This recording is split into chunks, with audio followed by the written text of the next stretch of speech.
essence of truth. And I told you to think of truth as a three-legged stool. But the stool is inside the house.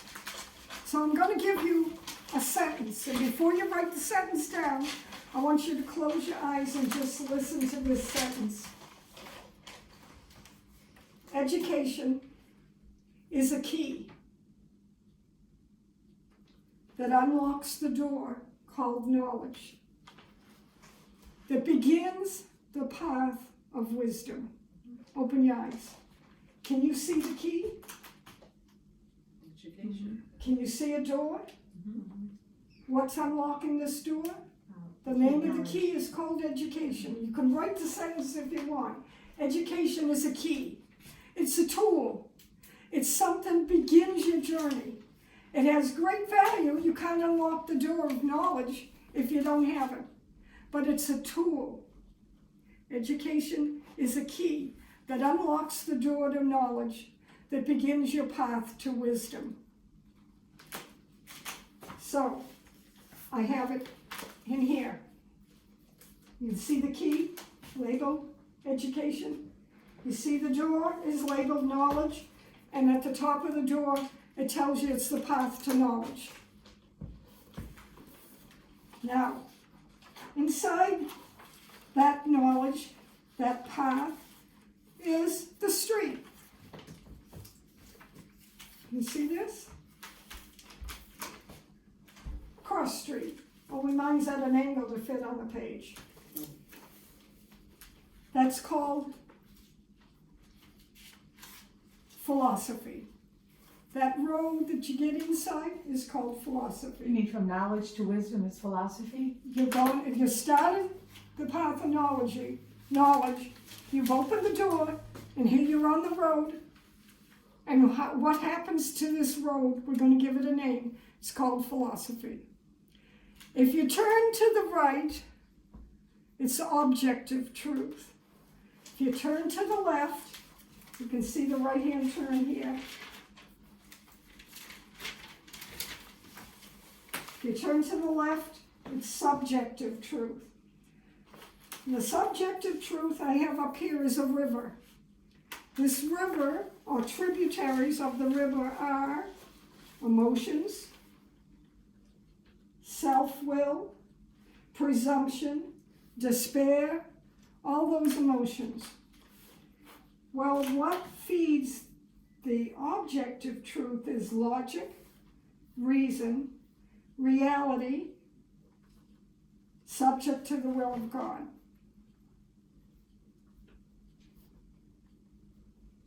Can you hold that up? This? Yeah, hold it up so everyone can see it. Oh, for that. I forgot that was going. Well, that way we can, There you go. there we go. And everyone can stop the video when you see it and start it. So subjective is emotion, self-will, despair, and what was the other one? We're going to get those notes yet from you, Joan. Yeah. Emotions, self-will, presumption, despair. So in other words, you're going from one extreme to the other. Okay? Now, your house is going to be landscaped. Right? We're still on the journey to learn that definition of truth. So we're still on the philosophy road. Right. We're still, so you picture this path. You go in a path, and there's something growing out here. Flowers. The flowers are virtues. I want you to use your imagination. That's why I had your eyes closed. But you're landscaping it with a tree. Landscaping what? Your journey of wisdom, which is the house of perfection. We're going to get there eventually. Okay, so we open this door and we go And out the path. out So this imaginary garden. this imaginary garden, and So it's going to bring us to wisdom. then you can go to the right or to the left. Correct, you got it. There's a river on the left. Huh? The river on the left. Right, the Where river's is on this the left. crossroads at wisdom or is it knowledge? The door is called knowledge. Okay. So now we open the door and you're on the path. to wisdom. To We're not wisdom. at wisdom You're yet. not there, no. We're You on have this to get path. a road, and the road is called philosophy. Right, and the landscaping. Yeah. Eventually we'll get a house in there, but not yet. But we have landscaping in this Yep. magical garden of getting to know the I am. This is the process of getting to know the I am. We have all this. We've only got this so far. We're getting to know the I am. This is all in the 10 Commandments, you just didn't realize it. Now the tree, the roots go deep if it's a healthy tree. And deep roots are called faith. So the bottom of the tree is faith. The trunk is hope. And the leaves and the fruit are charity and its fruits. Proverbs 3:6. In all thy ways acknowledge him, and he will direct thy paths. And your prayer should be, oh God, help me to keep you first in my life. Okay? You got any concept or questions at this point that you're taking a journey here, and we already said that you have to learn. How do you learn? You study. What is studying? It's a process of educating. This is all in the 10 Commandments. Any questions at this point? Everybody got it? Okay. So, you're smart. What is love? Does anybody know? Sacrifice, suffering. Does that mean the good of another? Pardon? Does that mean the good of the other? No, what are the attributes, this three-legged stool? We're inside this garden, and you're gonna sit down and you're gonna take a rest. Oh, now we're on the stool? Yeah, and you're gonna sit down on this stool, and the stool is called truth. Concept of truth. Right. There are certain elements of truth. You already said it's absolute. It's absolute. That's why the stool is made out of concrete. Whatever is written there can't change.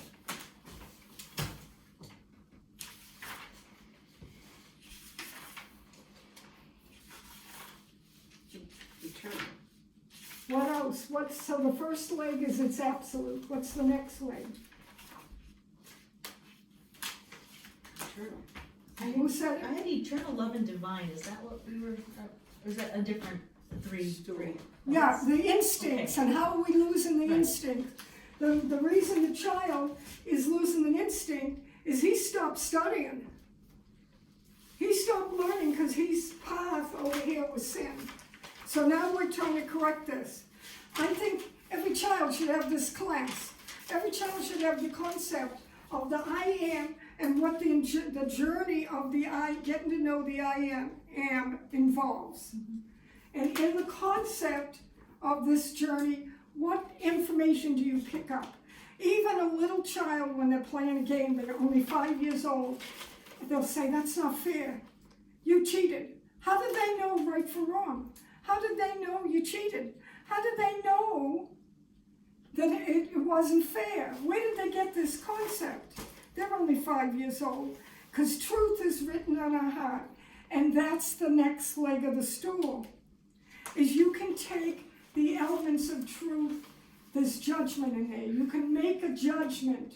You can look, the next leg is called judgment. That means you can analyze it. You can look at it, you can tear it apart, you can see it, and you can think about it. You can take it in your brain and analyze it. And no matter what, judgment, if it's proper, is not going to change. It's written in stone. And now you can make a judgment based on the way you analyzed it, because it's absolute.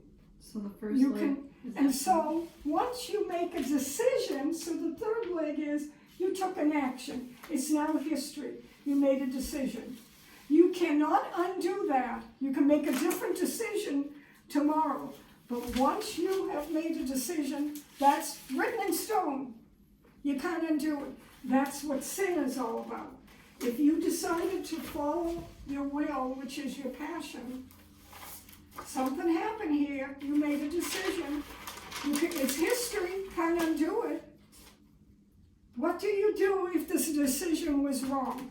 You analyzed, you took the elements of truth, you looked at them. So the element of truth, you can look at it, you can analyze it. You can study it, you can go over it. You're using your intellect here to go over it.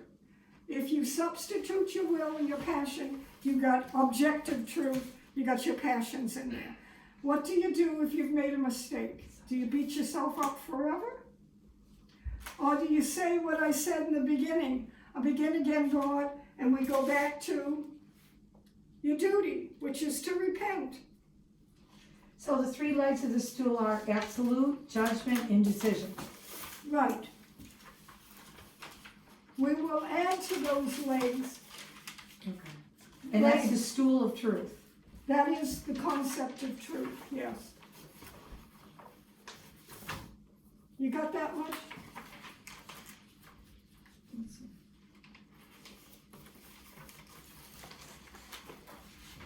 You got it? So, if God has tools, so does Satan. So you can see, when God is introducing them, the 10 Commandments are his tools. What are the tools of Satan? Can you guess? So we're over here, we got the intellect and the will and the passion. So we have another entity coming in, Satan. So that's in the logic column, Yes, under, will. are we back by display, demeanor? Intellect and truth go together. Right, but that was under display, wasn't it? No, I mean, that's- that was to the right of display. no, it's intellect and will. So under the word will, you're going to put your passions. Because when we discuss the division of the brain and how it works, you got to know that this is here. No, but it's, we put intellect and will when we were talking about demeanor, correct? No, Or- No? I'm using this. My line goes like this. I Oh. should have left it blank, but I only have so much in the book. That's under those four, It's under deity. It's opposite deity. oh, So deity goes with intellect, will, and truth. This should come down to here. okay, so intellect, will, and truth. Yes. Okay. So if there's a will, under the word will, you're going to have passions. Yep. And something is going to direct these passions. There's two things that direct it, your emotions and Satan. So what are Satan's tools? He has three major tools. The world. The world, the flesh, and the devil. And Right, trouble. right, the world of flesh, and can you put it in Well, 3 the- words? The devil? I mean, These are the 3 devils. They are drugs, Drugs. sex, pleasure. She said flesh. Flesh means sex, right? I said put it in another word. Flesh, that means indulging in eating, in your love passions, and emotional passion. Drugs, it means that's the resistance. I don't want to be responsible. But these, in today's world, we have these 3 major things, and then pleasures. Pleasure includes the Eating, drive for power. right, control, right. Now, the pleasure thing, there is a difference between man and woman. The man is the leader, the woman usually follows the leader. That does not mean she's a doormat. That means she complements him. They work together like a puzzle that goes together. They fit together. They complement each other. A man is out of order if he wants to be right all the time. If right is higher than happiness, he's a bully. If for a woman, if justice is higher than mercy, she's going to be a nag. So can you see the emotions are different? Okay? Now, how do you know when you're running by these passions or these these sins. There are 5 things that happen when you commit sin.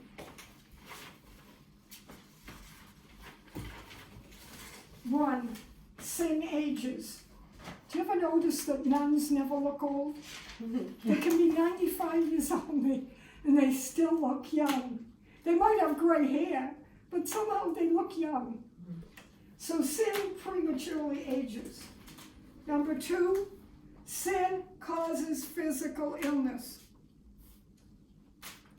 How can I say that? Well, if you eat too much, don't you get fat? If you drink too much, don't you get drunk? Drugs, yeah. If you eat too much junk, and you indulge, don't you have an illness? It's sin. Now, am I saying it's a sin to eat a piece of candy? No. I'm saying excess has its effects. So sin causes physical illness and eventually addiction. Sin causes depression. And again, the title of the book that Marie lent for these classes, what does it say? This book. It says Mental health. mental health. Well, the science of mental health. Sin causes depression. We don't want depression today, so we go get a happy pill. The next result of sin is confusion. You're in a state of constant confusion. And then sin will alter the intellect. So you'll actually change the way you put information in your brain. And that's where resistance comes in.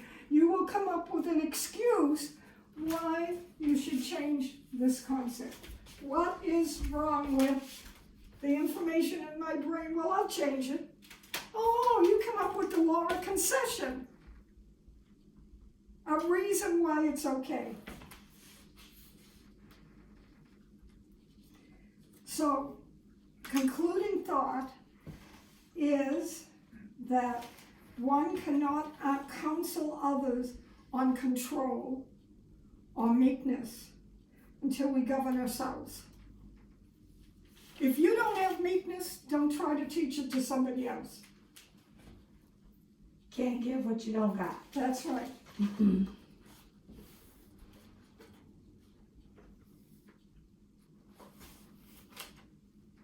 So theology then is scientific doctrine of a supernatural religion.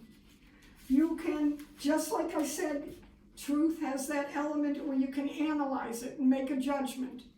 If you couldn't define to some degree the I am and the concept of the Lord and God, then you couldn't talk about doctrine. Now, then in your logic column, if even the pagans know that in order to have sacrifice, you have to have a priest, an altar, and a victim, even though they might have sacrificed humans, or prayed to trees, or burnt trees, they had a concept, but only in the Catholic Church do you see.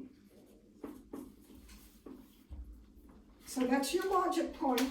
Only in the Catholic Church do you see a priest, an altar, a victim. You walk into the Catholic Church, the first thing you see is the altar. The next thing you see is the priest. And who is the victim? Christ himself. So only in the Catholic Church can you now fulfill this duty of the first commandment. Okay? Some that came to my class before got the first 3 columns. As I said, there's about 9 or 10 columns that I devised in this lesson. But for the purpose of today, I only added 2 columns, apologetics and logic. And logic always means your conclusion by reason. That means you can think it out. If there's no questions, that's the end of today's class. Please, you want to? Thank you, yeah, thanks very much. Just